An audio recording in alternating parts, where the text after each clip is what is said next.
Hello and welcome to MCFC 9320 PUBcast.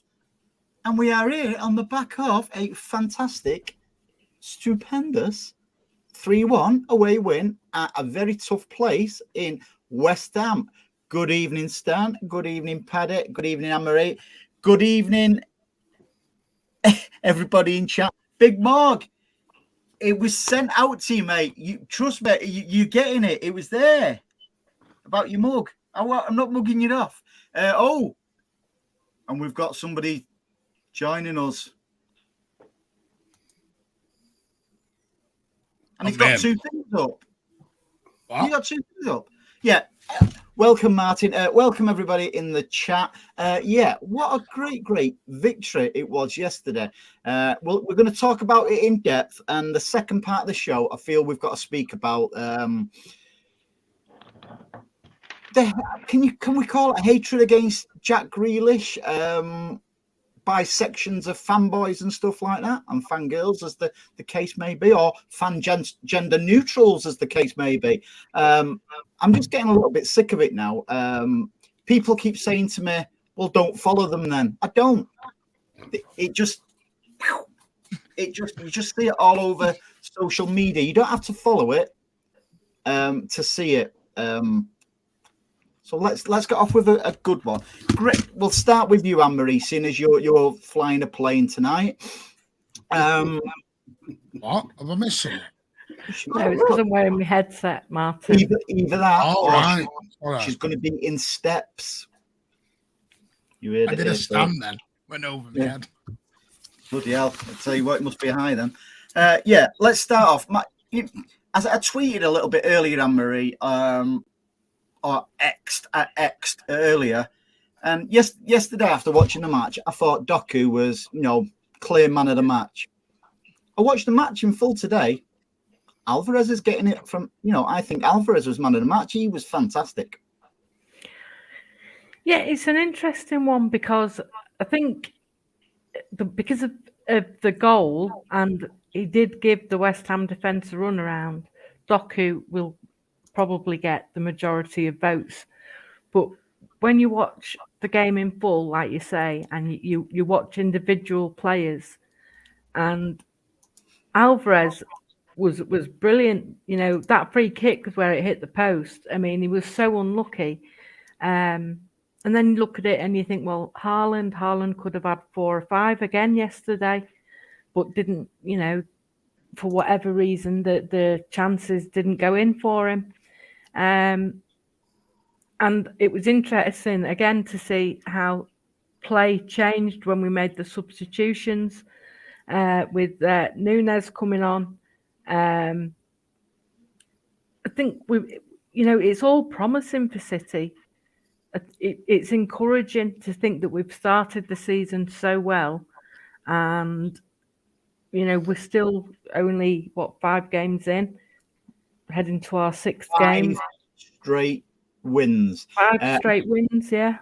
And I said it yesterday, Stan, where Kyle Walker, when he was interviewed, he actually said, him and the players had a chat, and they don't want to play catch up this season. They want to go start off whoosh on, straight away.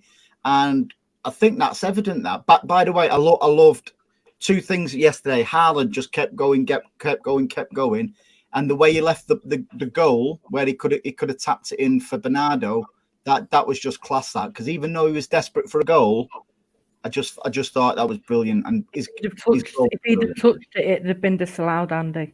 Yeah, but his excitement, he might have done that. But the way he left it, I just thought the way he persevered with it yesterday, Stan, was just bob on. Oh yeah, that's his big positive. He's not going to be bothered if he misses a couple of chances. He knows he will get another one, and he knows he will score. And that's a great attitude.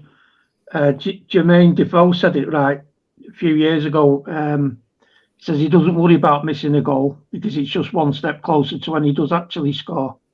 And that's, all right, poor old Jermaine might have took 600 minutes, and Ireland takes about 60 minutes to do it. Did Lee Bradbury ever say that? I don't remember Lee Bradbury celebrating a goal, but you never know. We're all getting a bit old now. So get him on the show. See if we can find out if he ever did score.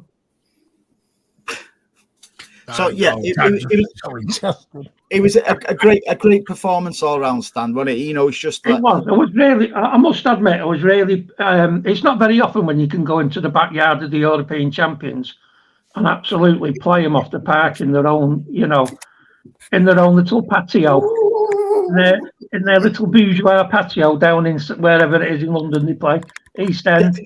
And I thought it was great from both. I thought it was great from both sets of fans, Stan, the way they were singing "Champions of Europe." You know what we are. Yeah, I know. I'm only winding them up. It's not you know what I mean. It's just winding people up on air, isn't it? But the thing is, though, look at Marie. She's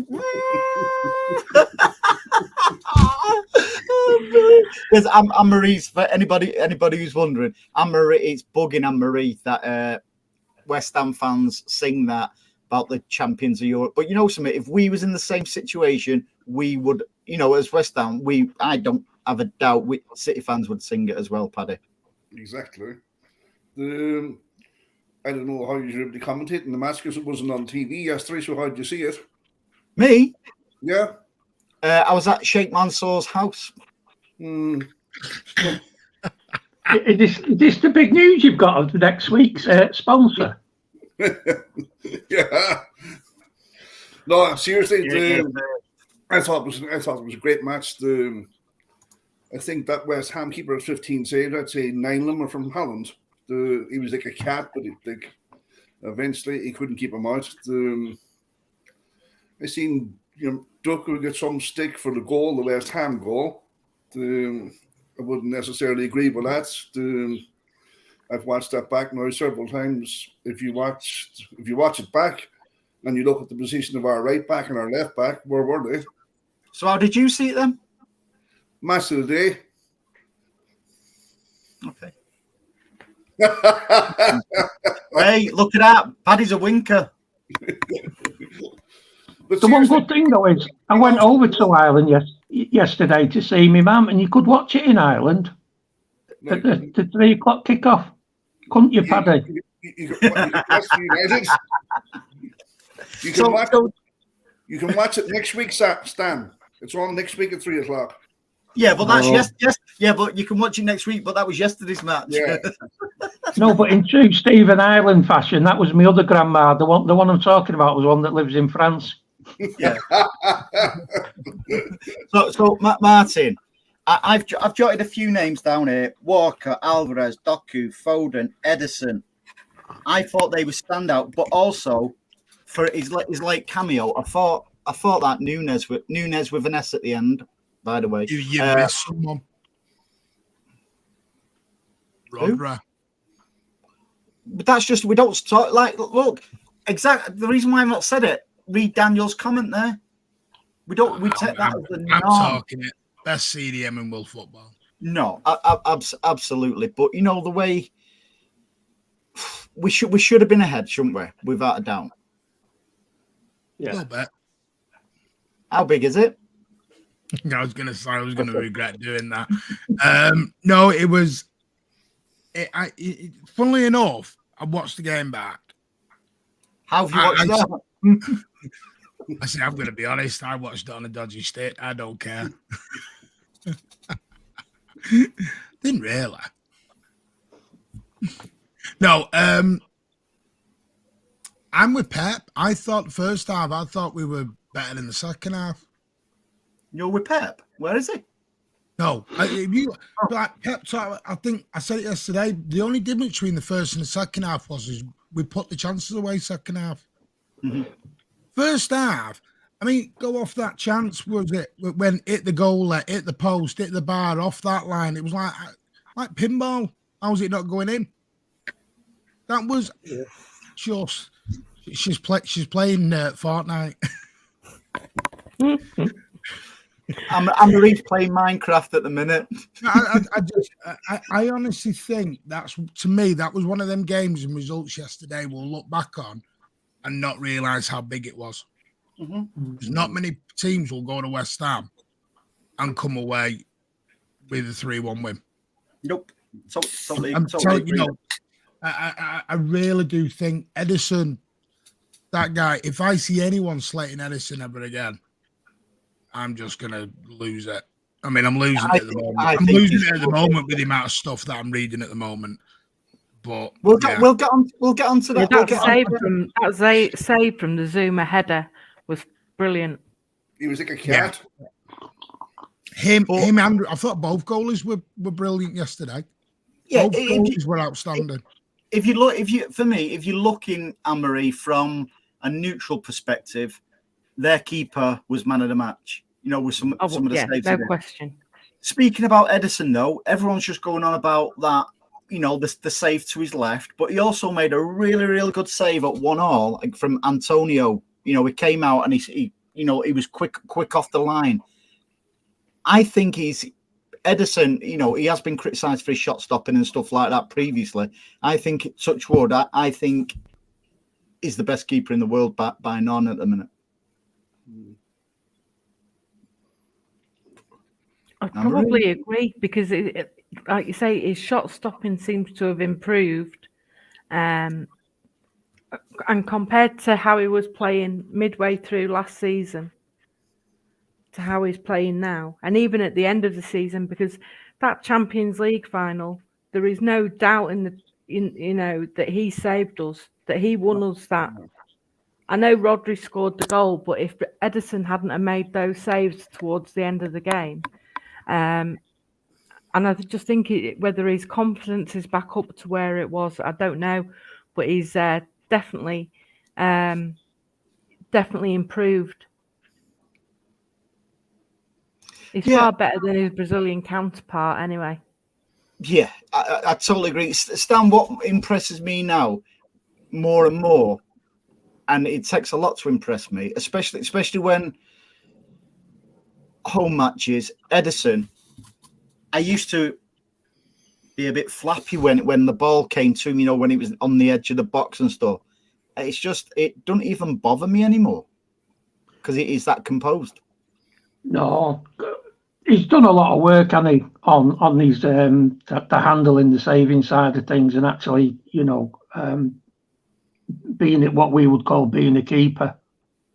And you can tell he has done a lot of work on that. Some of the stuff that was coming out earlier in the year was showing that some of his decision making wasn't great, but he's tightened that right up.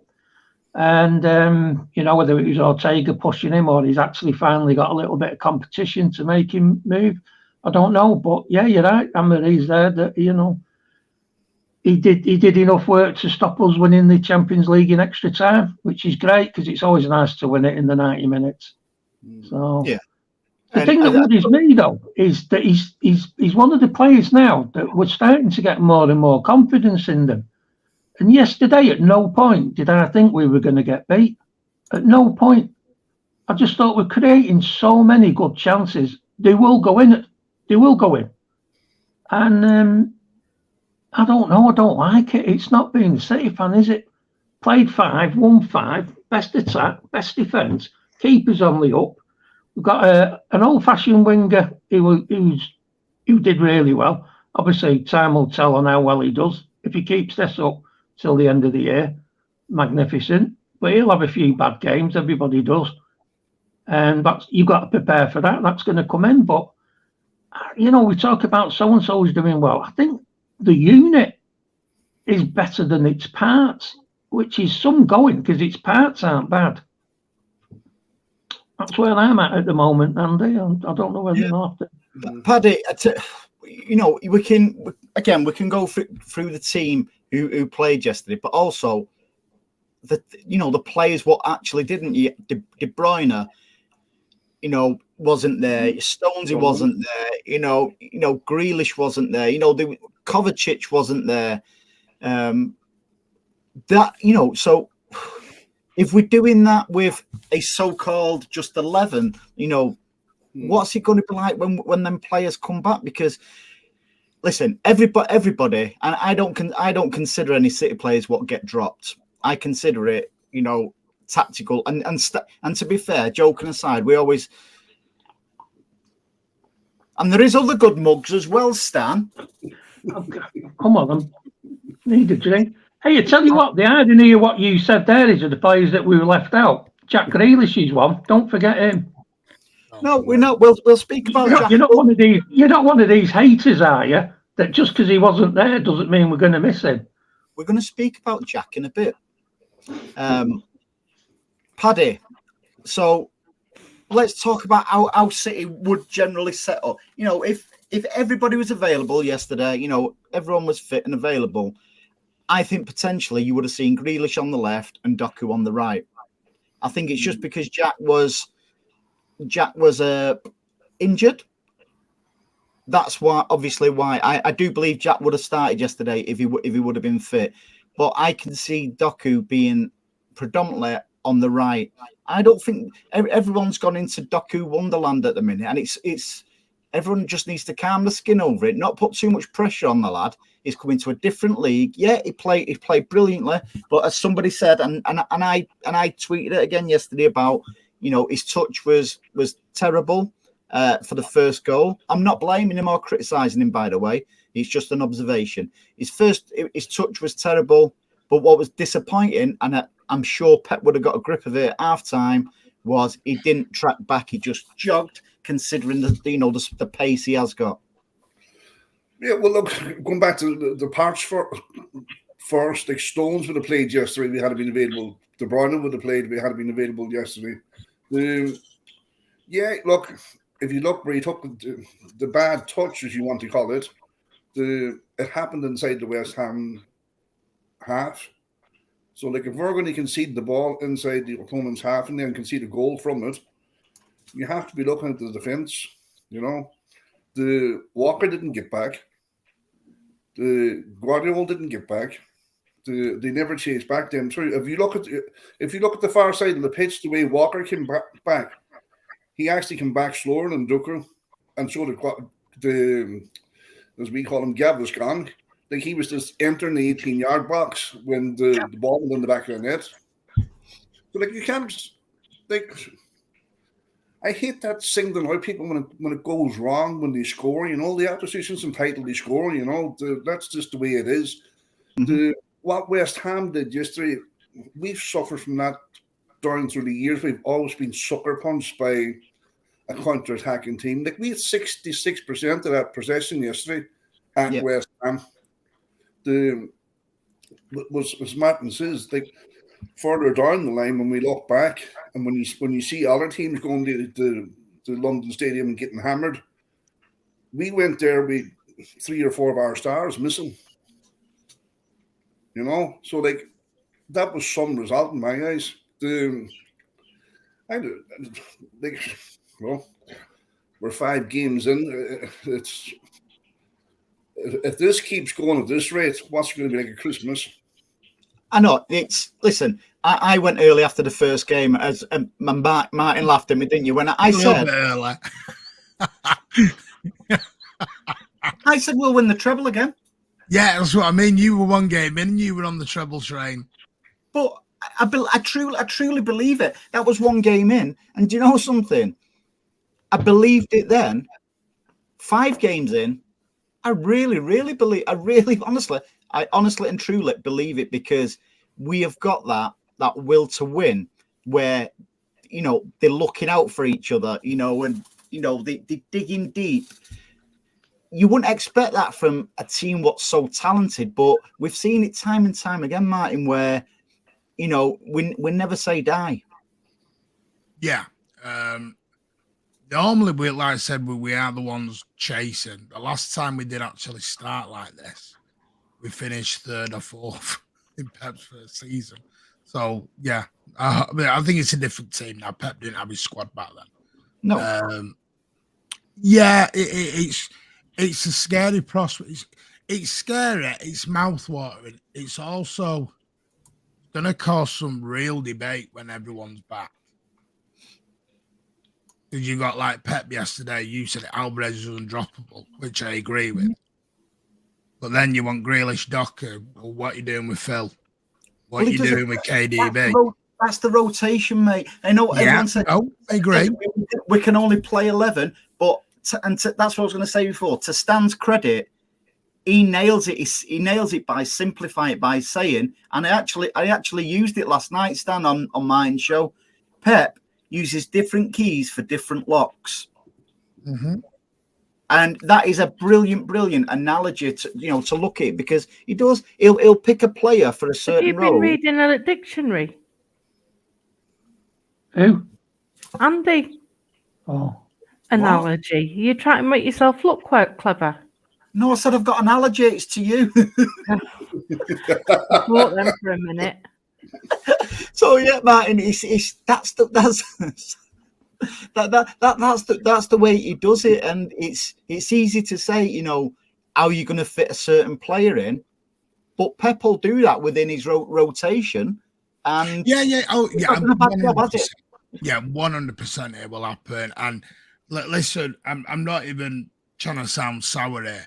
There'll be players that'll have the bottom lip out at certain stages in this season, and that's fine.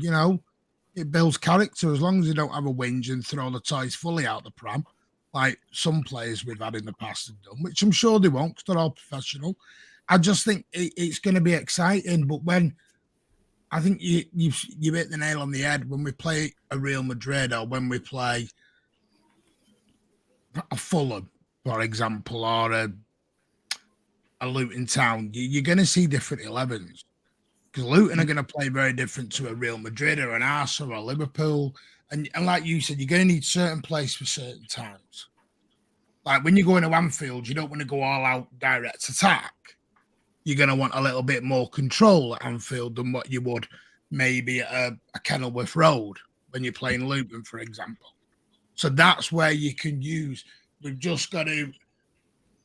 The big thing is we've got a 20-man squad, which is not the biggest, but we get away with it and it looks okay because our players are so versatile.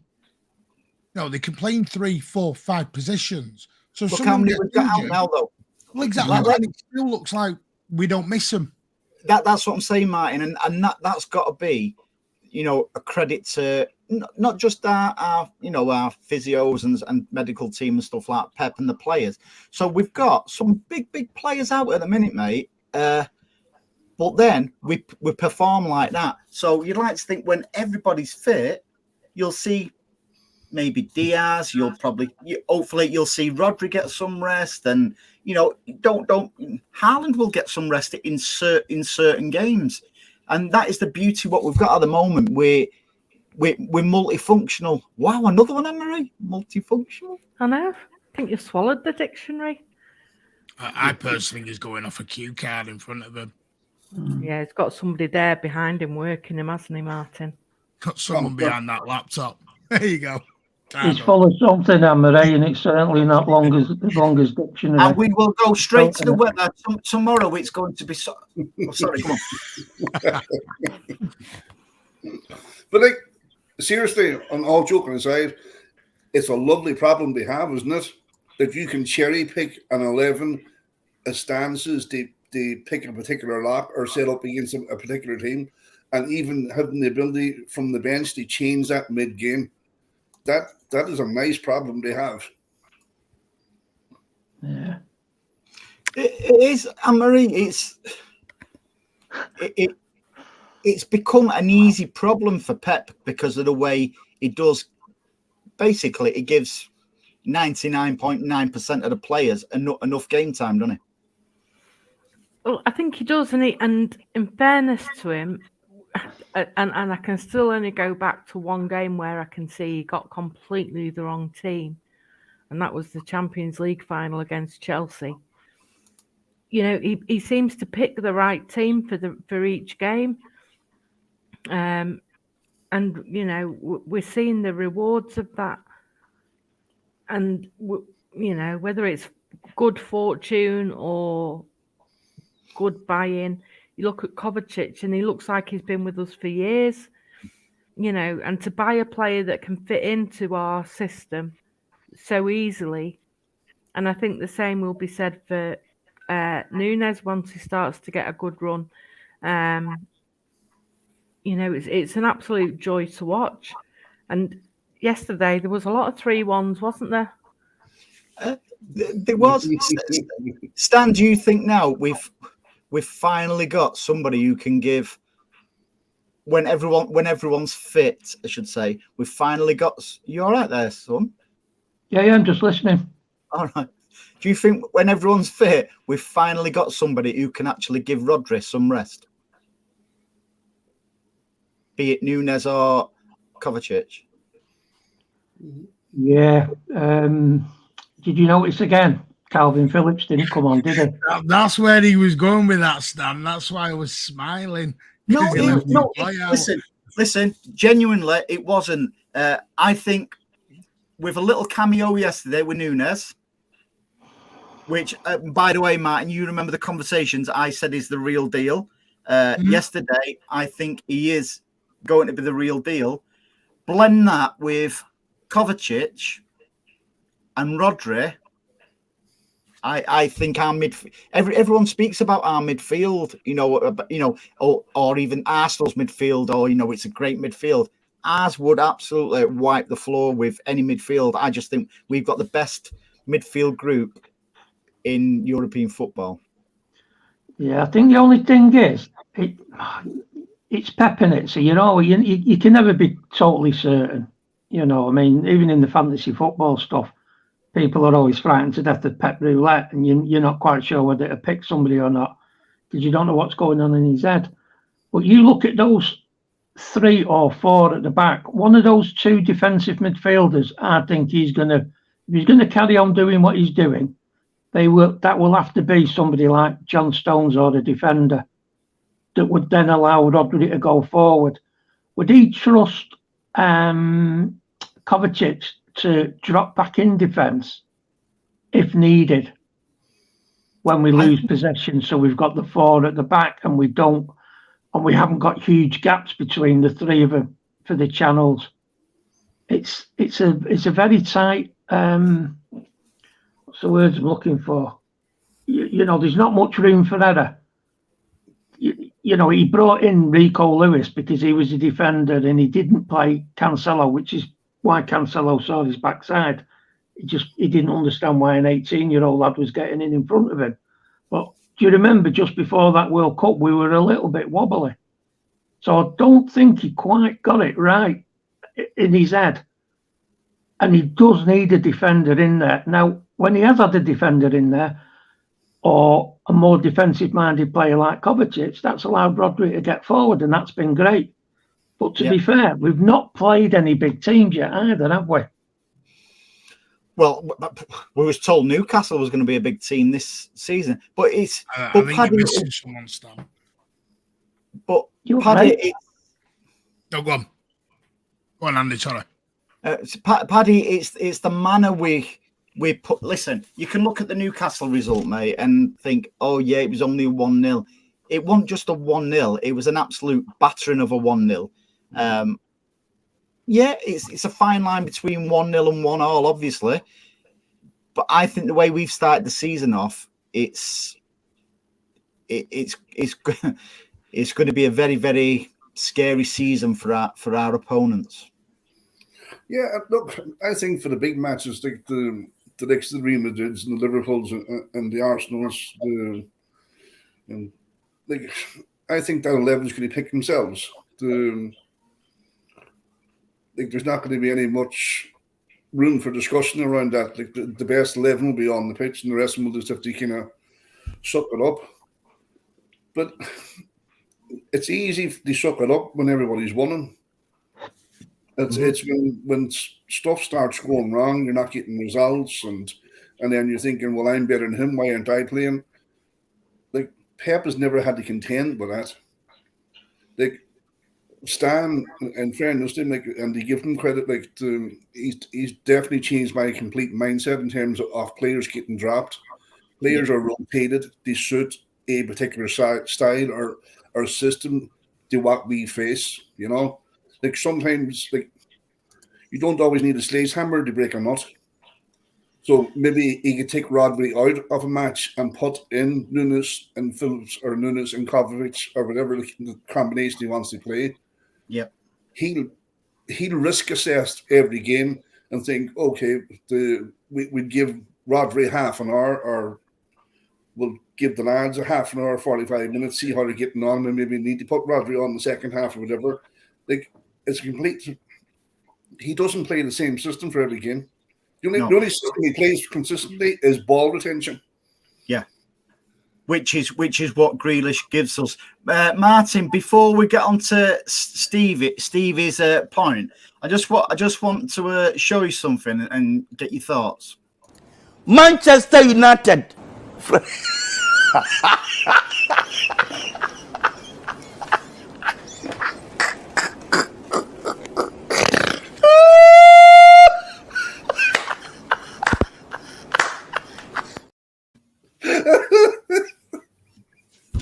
I was told not to bully when I was a child, so I'm not going to bully now when I'm an adult.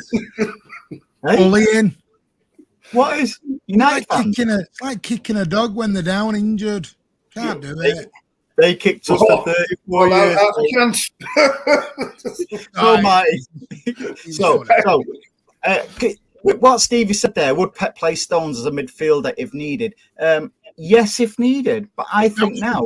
Stan under earlier. When Stan was talking about who drops into the midfield to defence, that's what Stone's job will be. Yeah, Stones will be the guy from the midfield to the defence. That's what he was turning them into last season. But obviously, we haven't got the Stones. I think Paddy's point there, that's my only slight worry. Like Paddy said about that, I think Pep will have a set 11 for the big games. And it's going to be really intriguing. And some will be happy with it. As we saw last season, though, there'll be certain players who won't be happy with it, who are no longer with us anymore. And they went very public on it. So, again, it just depends on the player's mentality. Because some players, as fans, we all see it as rotation, don't we? We're all on the rotation. The players don't always see that. Some players, bottom lip comes out, have been dropped. That's just the way it can go. Mahrez took it that way. Mm-hmm. Kyle Walker went very public of the reason I was talking about Munich was because I wasn't playing. But what's impressive about Kyle Walker, mate, is considering absolutely his attitude. He could have had his get out clause, if you like, about to go to Bayern Munich and be a regular there, pretty much play every game. But what's impressed me about Kyle is, apparently he wasn't happy about being rotated in the Champions League final. But I don't want somebody to be happy that he's being rotated in the Champions League final or any game. So for Kyle to sign a new two-year deal, that is, for me, that's magnificent. His attitude, and that will only rub off. 3-year deal. 2 with a rolling, isn't it? So 2026. I'm just asking. It means I put the shot out wrong. 2026. Stan's going to struggle with this because normally is about 2 months behind. So we'll let you work that one out. Because that means my YouTube short going out is wrong. So let me know before it goes.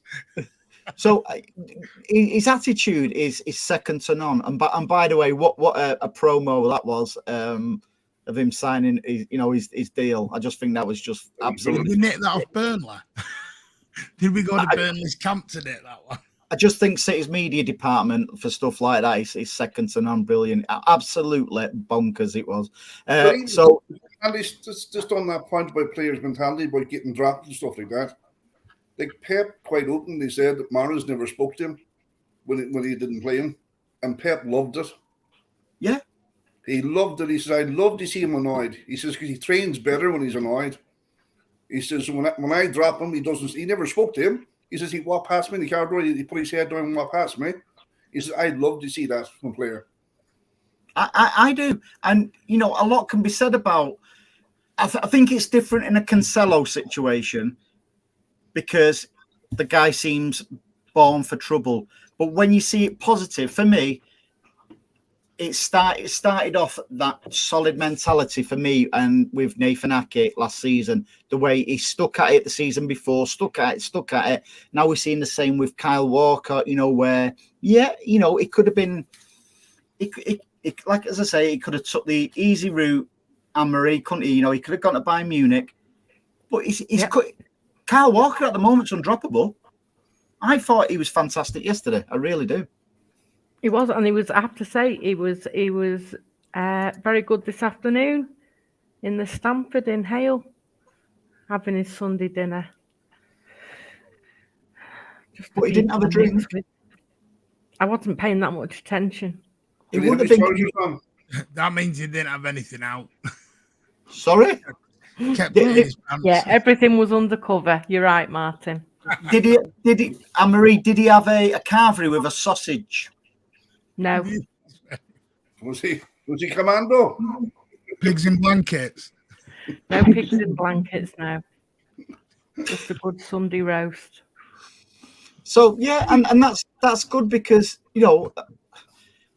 at the end of the day, football players, they're human beings, so you'd expect them to get out and about.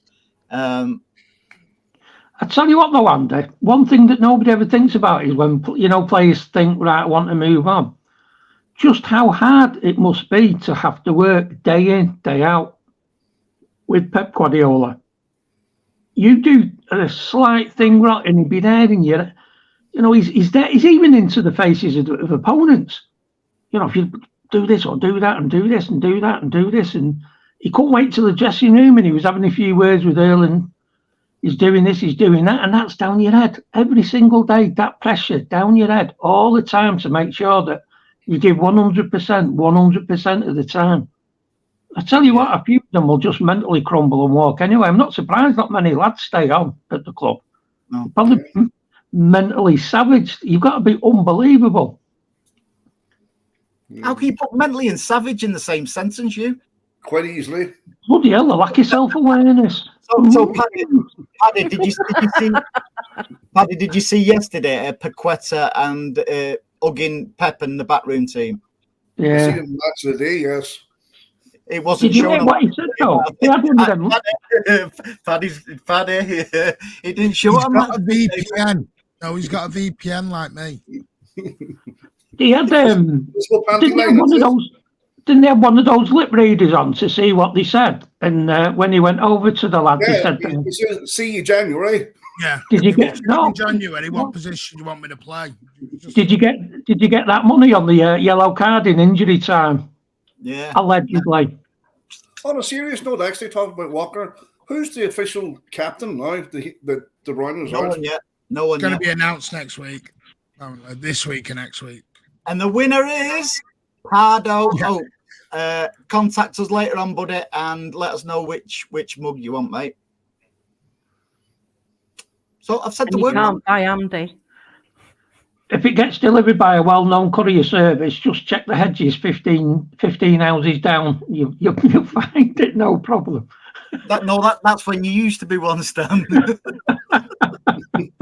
so contact us after the show, mate. So yeah, Martin, the match yesterday, it bodes well for us, but it doesn't bode well for the rest of the league, really, does it? Because there's a lot of games coming up. I know there's 3 games a week coming up, la-di-da-di-da, but we might not have the biggest squad, but we've got the most quality in a squad to absorb that. Not the best. I mean, let's be honest.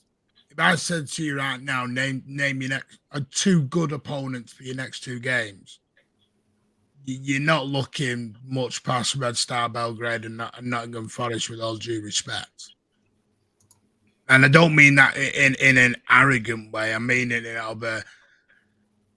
a way of, it gives us an opportunity to build onto this run and build onto our confidence even more. Because let's be honest, Red Star Belgrade ain't coming on Tuesday night for a win. They ain't stupid. They're not behind the door. They know what they're coming for. Nottingham Forest at the Etihad know what they're coming for.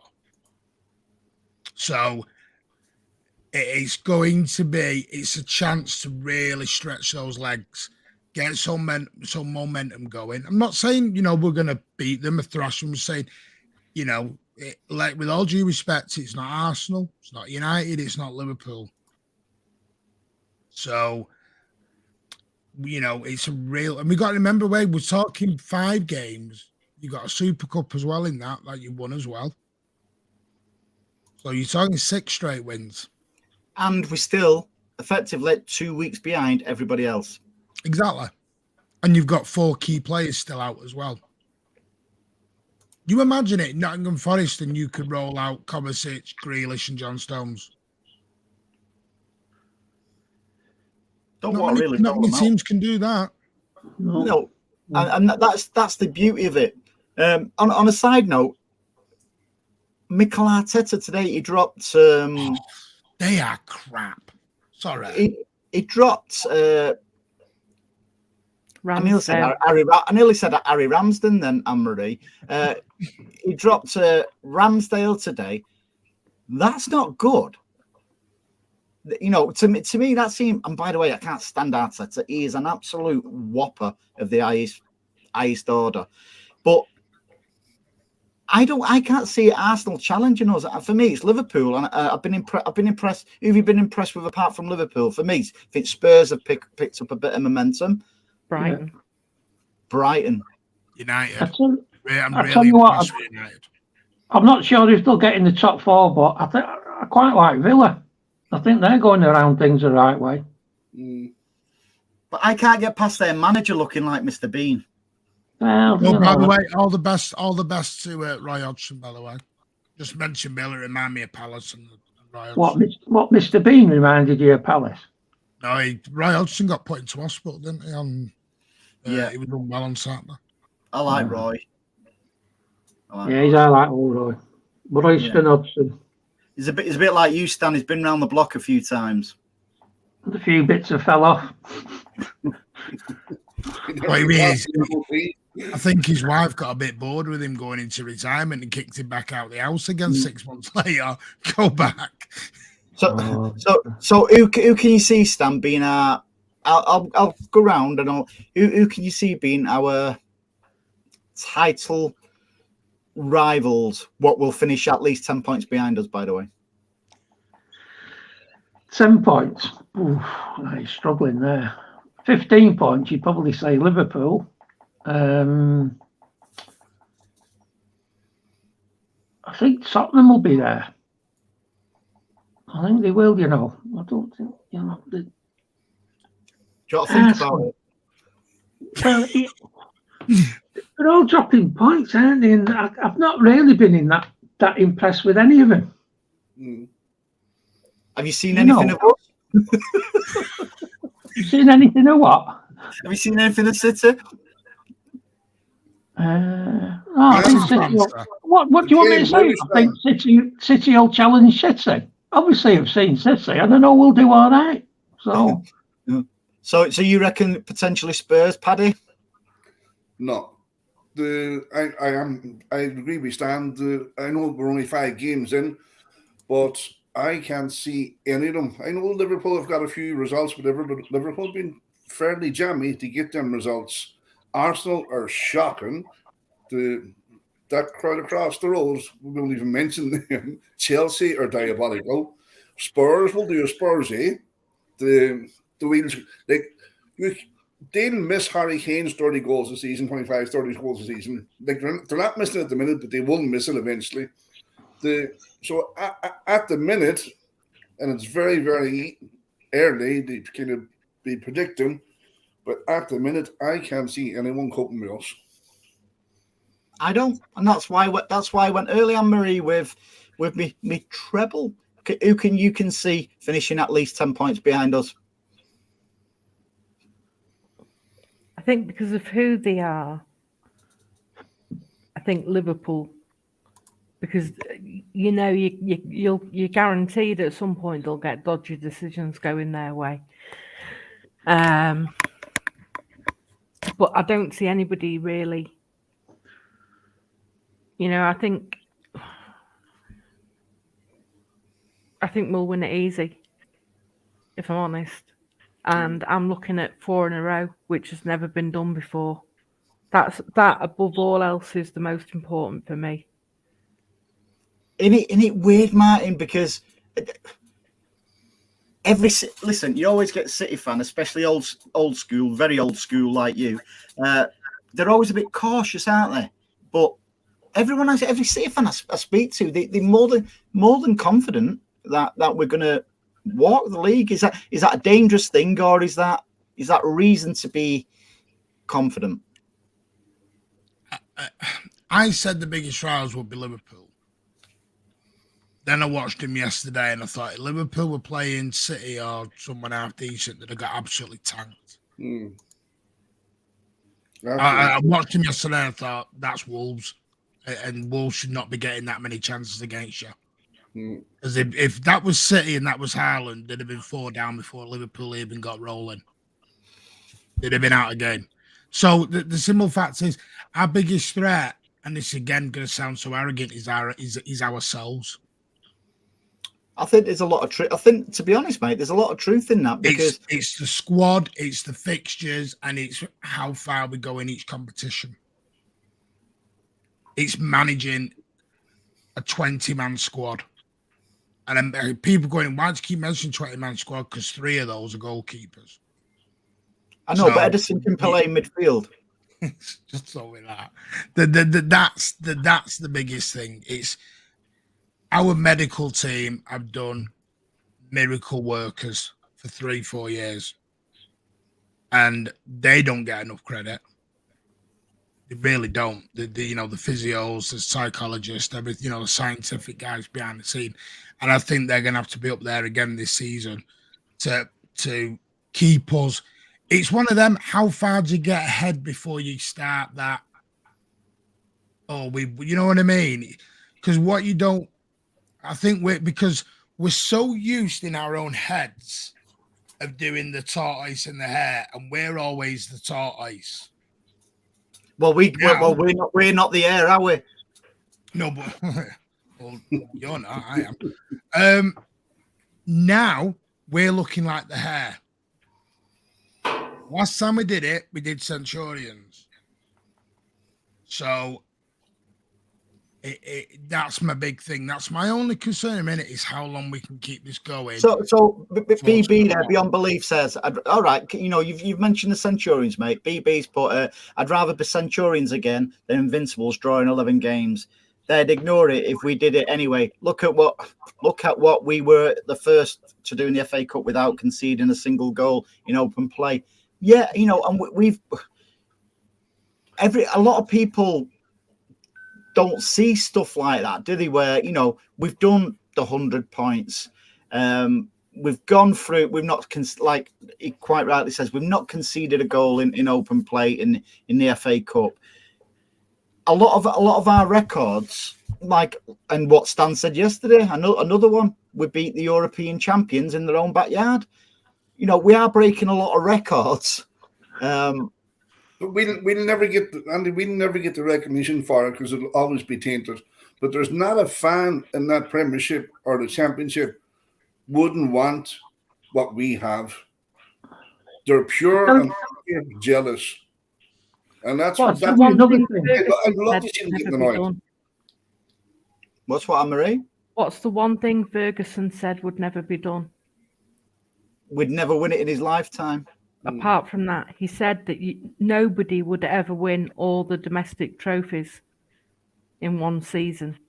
We've done that, yeah.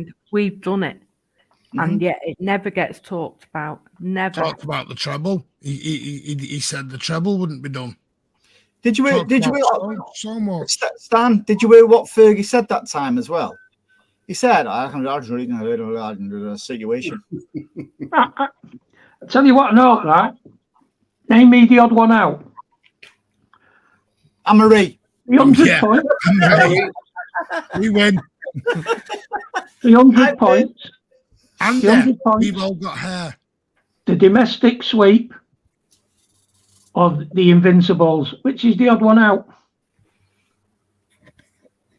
The Invincibles. Yeah. Correct. And why? I don't give the Invincibles the credit that. Hang on. Why? Because that had been done before. It's not unique. So, they're talking absolute bump when it comes to that. Yeah, like Martin said, they wouldn't have won the league with them points anyway when we got the 100 points. So sorry, go on. I was gonna. It's just bits and bobs of Arsenal trying to keep themselves relevant. That's all it is. They get these Bakary Saka's better than Foden. Really? But he is. The Arsenal fans have told us. I'm sick of seeing stuff like that again on social media. Right. Listen, I want to talk a little bit about the subject. No, I'm sick of seeing it, and I really want to know what the guys in the chat think about this. All this negativity surrounding Jack Grealish. I'm going to go first with you, Anne-Marie, on this, because there's a difference than shows like this where we talk about, and we said it earlier, Doku should have done better for the goal. That's general discussion, general match discussion, banter and stuff like that. But what we're now seeing on social media, it's for clicks what these morons are doing. But how can anybody criticize Jack Grealish?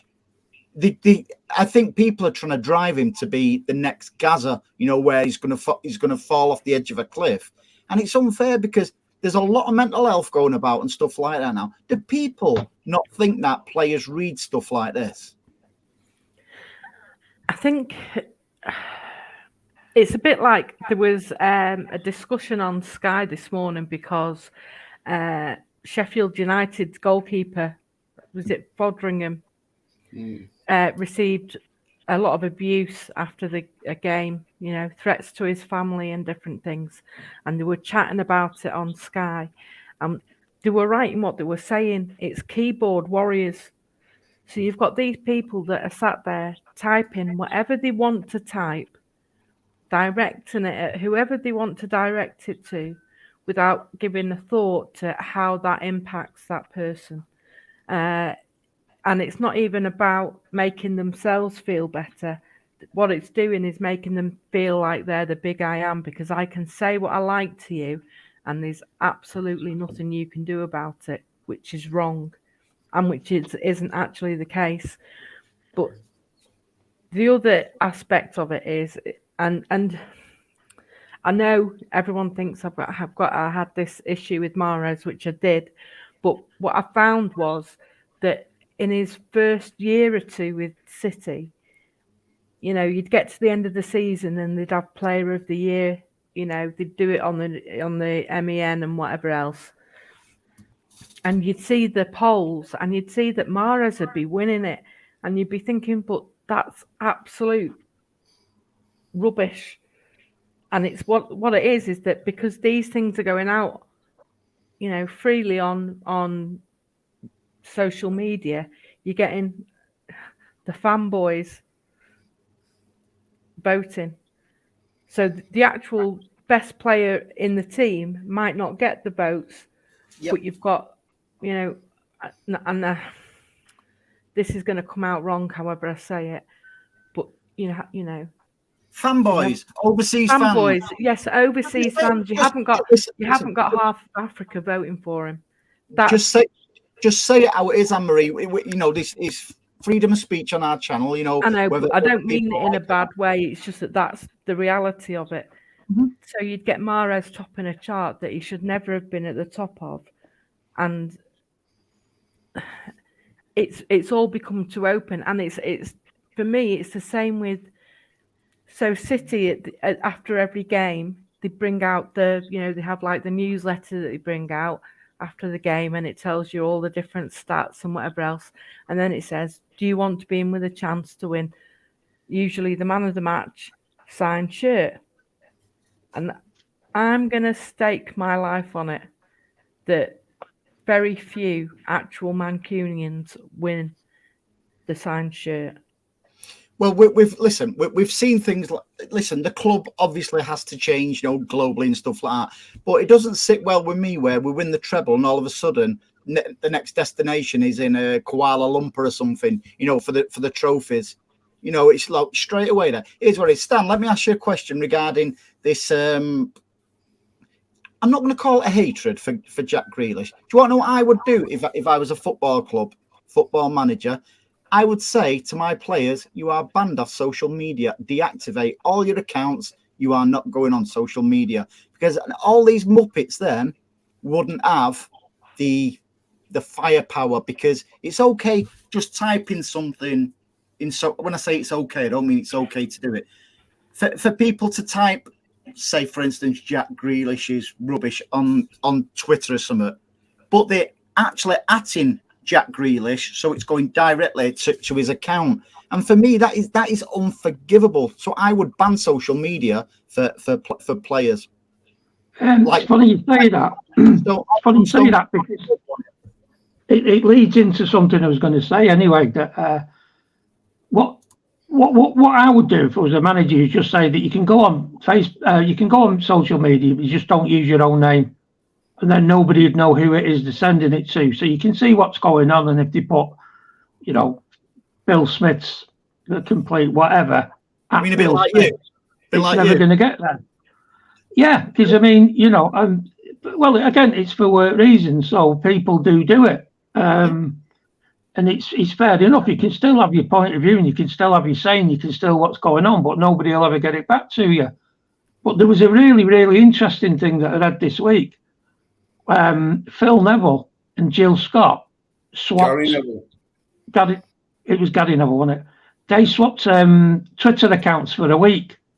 I'm glad you said that, mate.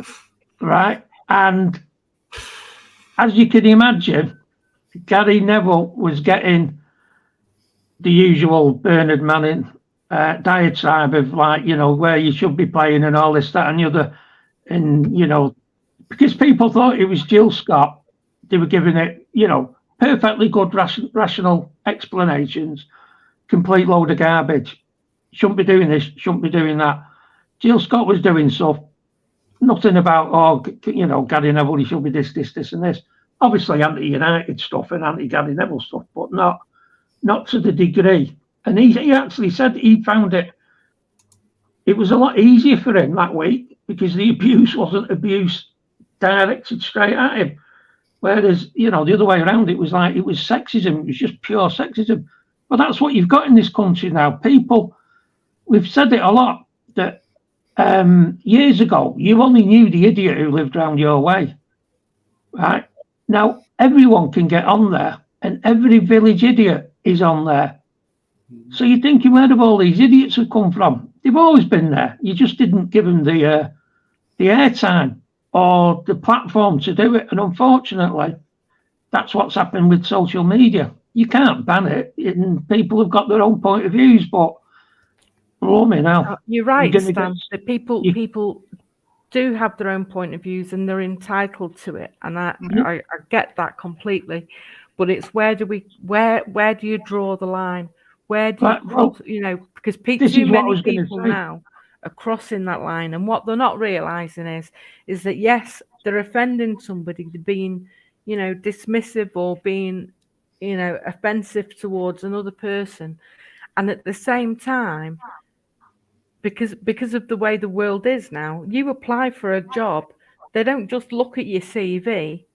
They look at your things like social media and stuff, and what you're saying on there, and you know, you come out with some of the things that you might think, and that's going to impact you getting a job in the future. And that's my biggest fear for, like, kids today, because obviously they're learning from, you know, in most cases they're learning from the parents, and if the parents are saying, you know, degrading comments and things like that, then they're going to come out with the same, and you can't. This is what I was going to say, though. I'm agreeing with you to a degree there, Anne-Marie, that, as ever, the law's always a little bit slow to catch up. But now that you see somebody who's giving out-and-out racist, sexist, all that sort of abuse, people are now starting to go to jail for it, or losing their jobs for it. Now, the next thing that came up about that is trial by media. Obviously, Russell Brand going on now. Did he do it? Didn't he do it? What's going on?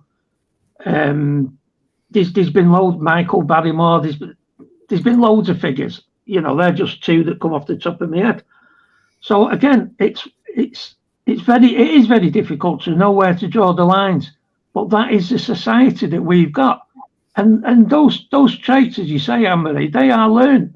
Nobody's born racist. But a racist, gets hold of a young kid and then fills his head full of magic so that he starts repeating it. And you can see it. You can see the actual words coming out of the kid's mouth, and you're thinking, he's got that from so-and-so. That's exactly what his dad would say. Now, it's dead cute when he says something that his mum and dad says, you know, of a nice thing. But when it's, you know, pure potty mouth, xenophobic nonsense, whole new story. But yeah, and the other thing is people expect, I mean, this is what society is about. You expect people to have a certain level of respect for one another. But that again is very, very difficult to police and monitor, because some people will think, oh, well, the bar's quite low with him, he's all right, I know him. Whereas with other people, well, I don't really like you. And people like people and people don't like other people. And well, why can't I say it? That's life. Listen, Stan, that is life. And I'm sure we all agree with that. But now we're in a society, and I'm interested in what you're going to say on this, Paddy, because I know I know what you know, kind of thing. That's all I'll say. And what are people like social media companies like your X and should it be a case of people should be fully vetted with a blue mark instead of paying for it, you know, like they do? I'm one of them now because of people trying to hack my business and hack my Twitter account and stuff like that. I've done that so people know who I am.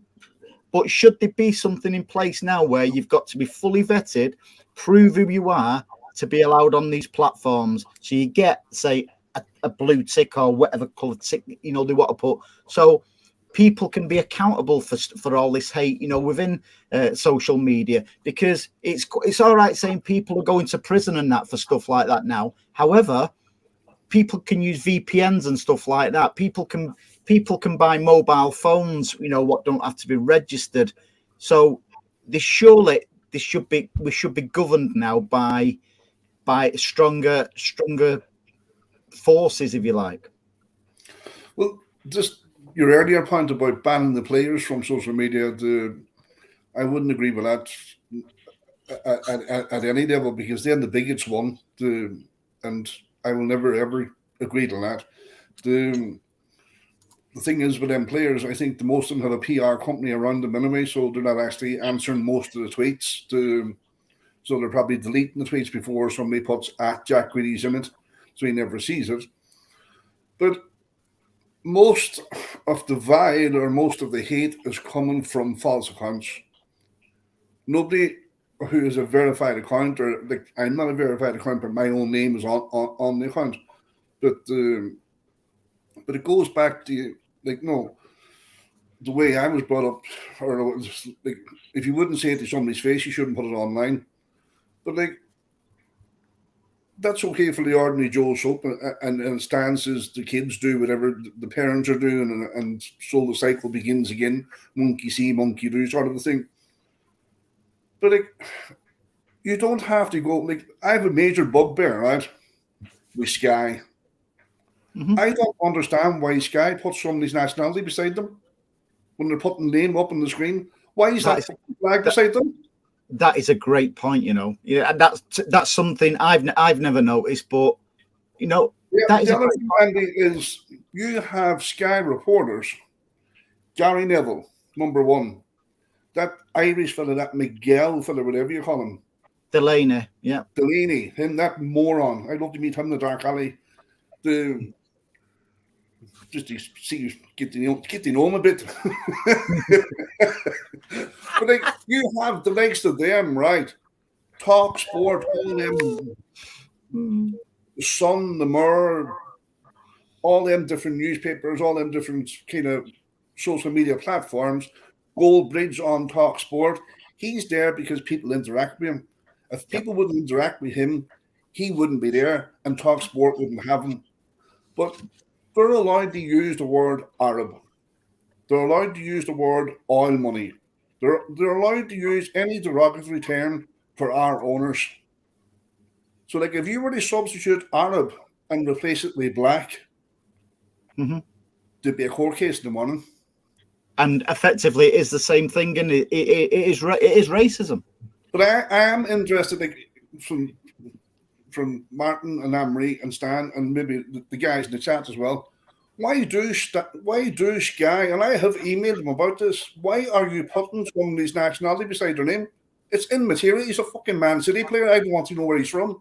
If I want to know that, I'll find it out myself. That is, honestly, it's something, as I said, it's something I've never even noticed or thought about before, but I think it's an absolutely huge point. That, Martin, what's your stance on all this, mate? Because I know you're a bit where we're at, aren't you? Okay, sit back, buckle in. Get the popcorn out. I'm going to go for it. One thing I want to say straight away, they're not all fake fans. Some of these are genuine Manchester City supporters. I wouldn't say genuine.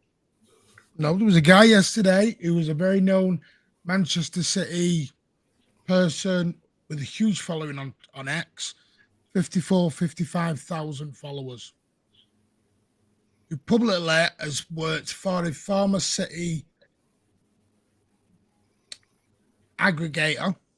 Yep. Not City Extra. So before anyone jumps on that, not City Extra.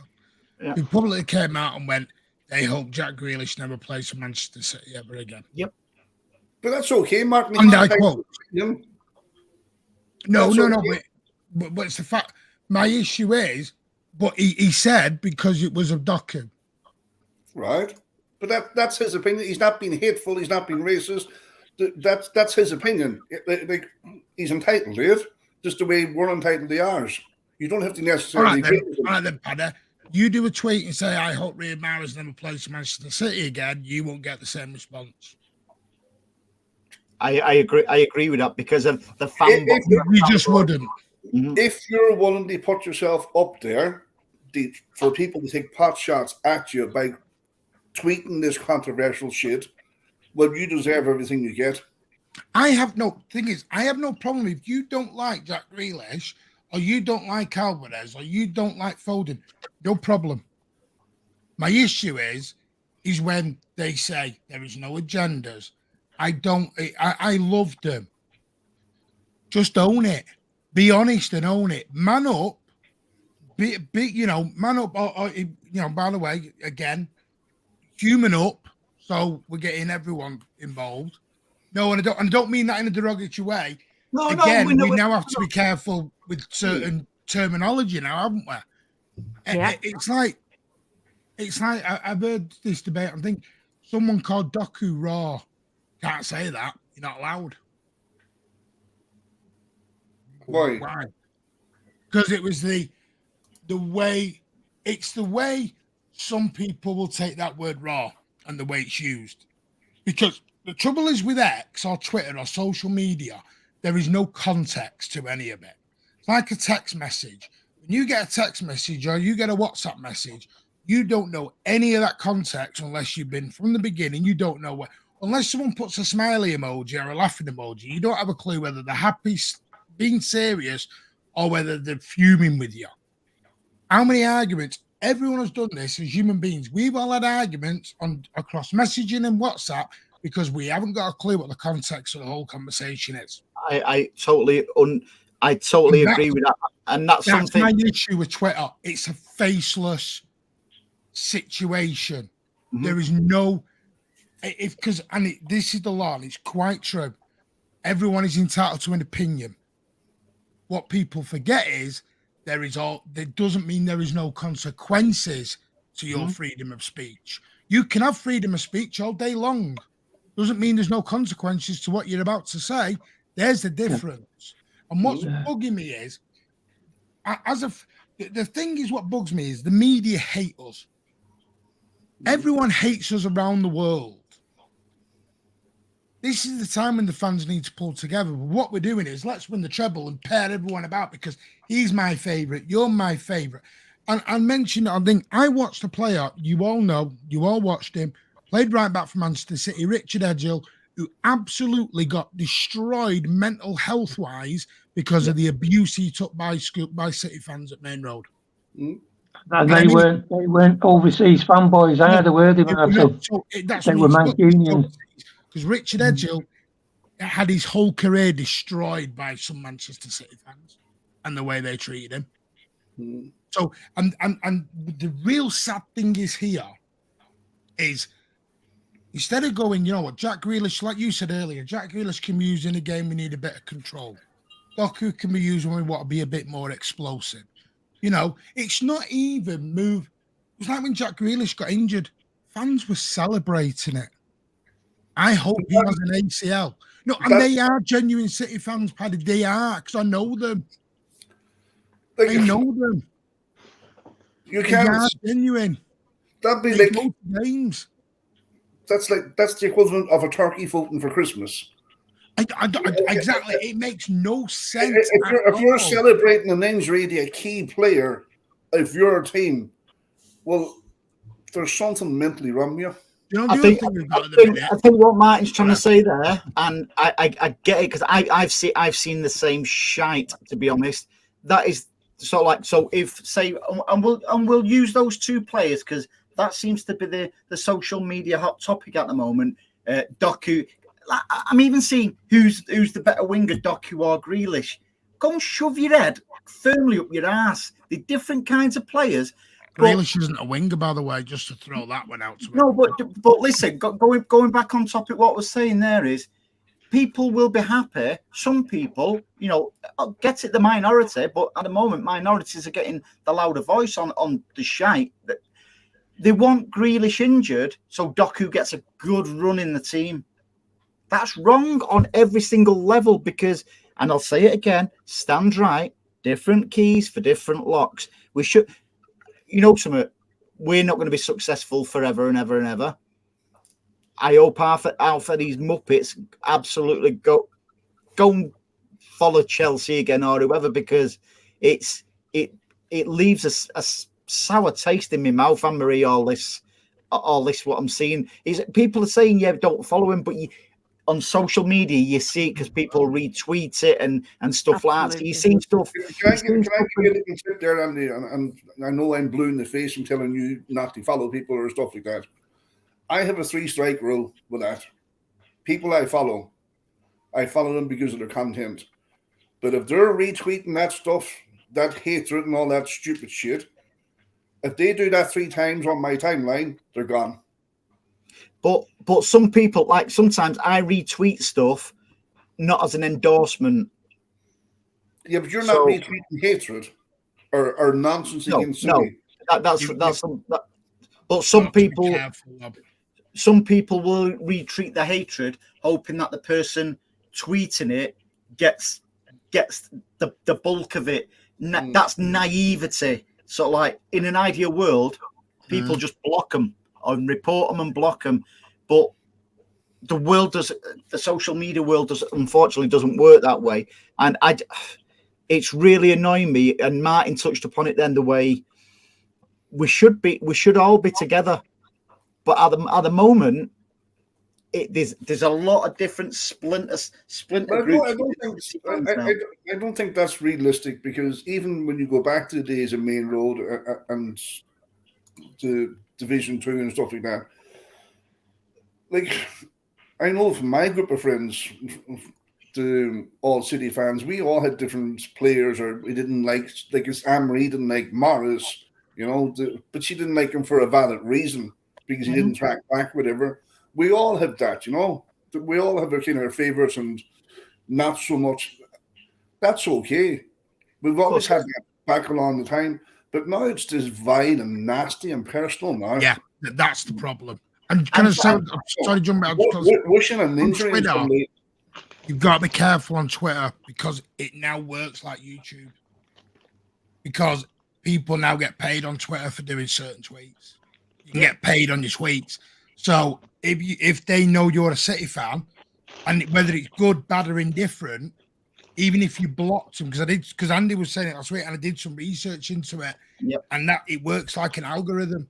So if you follow all Manchester City stuff, no matter whether you blocked him 1,000 times over, muted him, kicked him into the back of beyond, you're still going to get it, because that's what Elon Musk has forced through now, because people now earn money off Twitter.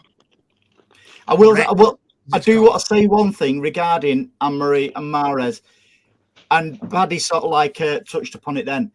Anne-Marie did have genuine reasons why she didn't like Mahrez. However, not once has Anne-Marie ever gone on social media and absolutely slaughtered Mahrez for whatever reason, personally, or anything like that. And that's what I said before I started like this section. It's okay for us to debate and talk about stuff like this in the right way, whether it's constructive criticism or not. It's so totally different when these clowns are going on social media and absolutely being vile with, not just players but people in general as well. And I'll keep it to football because there's other. You says Andy about Ducko that he caused the West Ham goal, and we can have a different opinion of that. I don't agree with that. I don't believe Ducko caused that goal. He might have lost the ball, but our right back and left back were nowhere to be seen. Yeah, and that's great. And that's great. You can have that. That's just a conversation or a discussion or whatever you want to call it. But when you start getting personal, you start saying, "Oh, you're this, you're that, you're whatever." That's you know what's sad? No matter what, you can't even give constructive criticism anymore. And Andy, you know this. For me, I'm not overly struck on Alvarez being a 10. I think he's great goal scoring and assisting, but I would prefer him on the right. I agree with Pep is undroppable. I stick that out in a tweet. I get genuine City fans calling me a racist. But what's race got to do with Mahrez? To do with Alvarez? This is the problem, because what it's now become, sadly. Can I just jump in there 1 second? Yeah.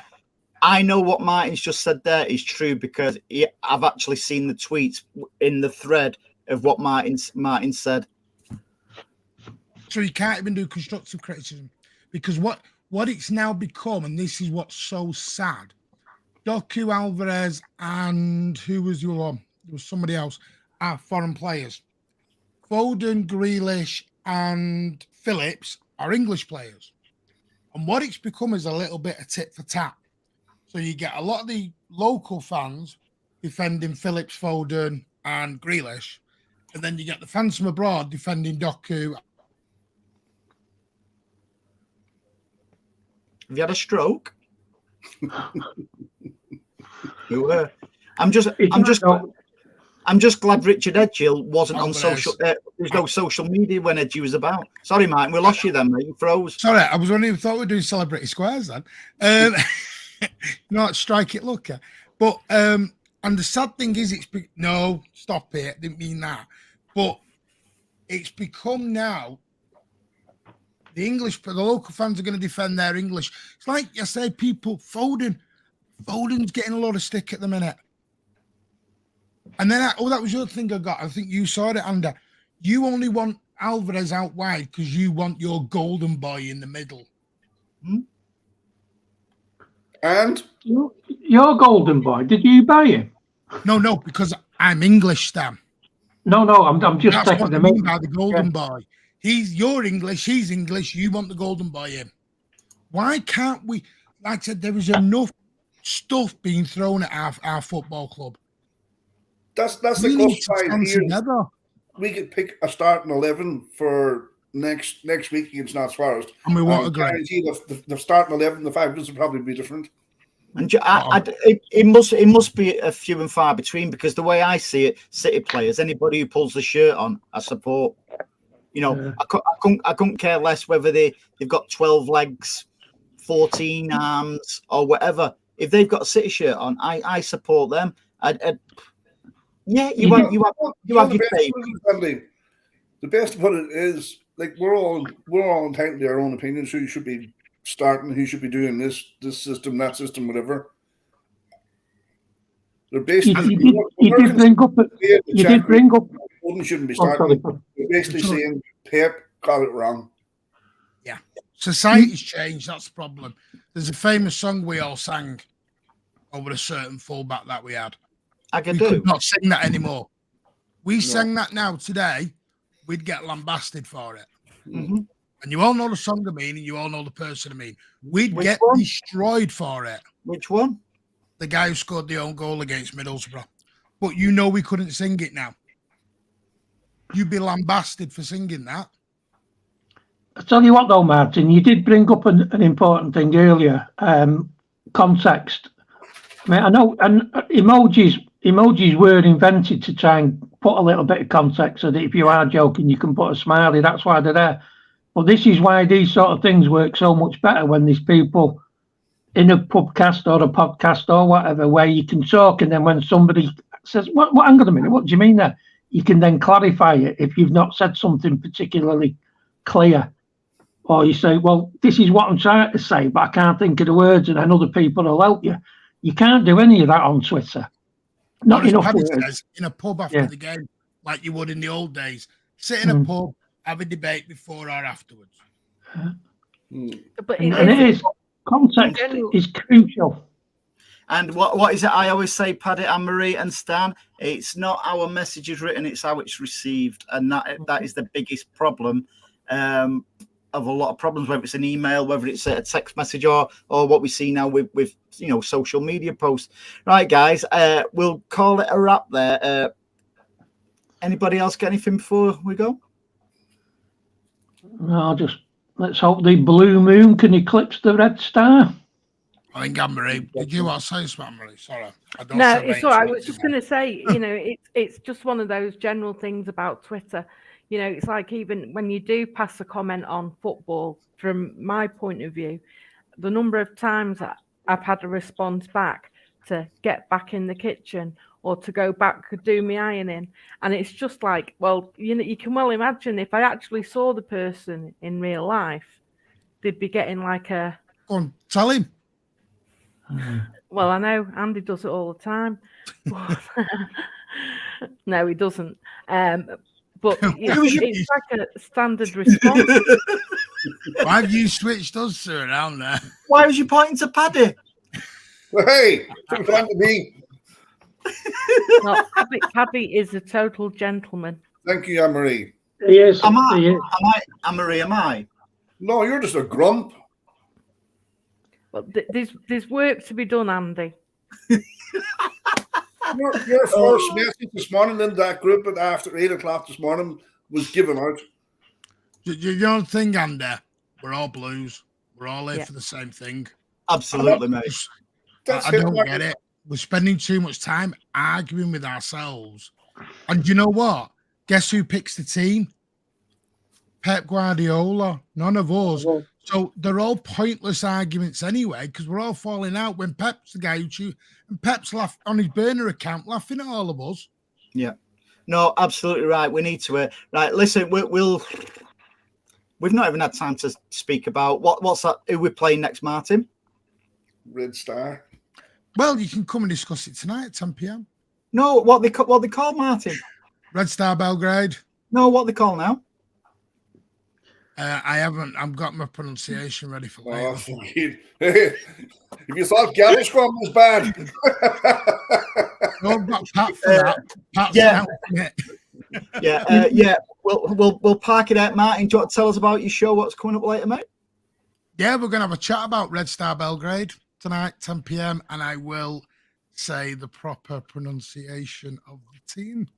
So we're going to talk about how it's two European Cup winners taking on each other on Tuesday night. Yeah. What they call Stan? What they call Stan? Yeah, has he got it? Cerveza Zavada. What? Who's racist? I was going to say that didn't sound that's all right. On that note, thanks for everybody who's joined.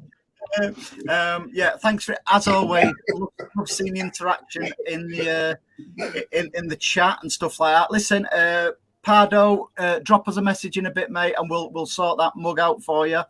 Thanks for joining us, Martin. Anne-Marie, Love the headphones. Thanks for joining us. And Paddy and Stan. And we'll do it all again next week. Bye-bye now. Yeah.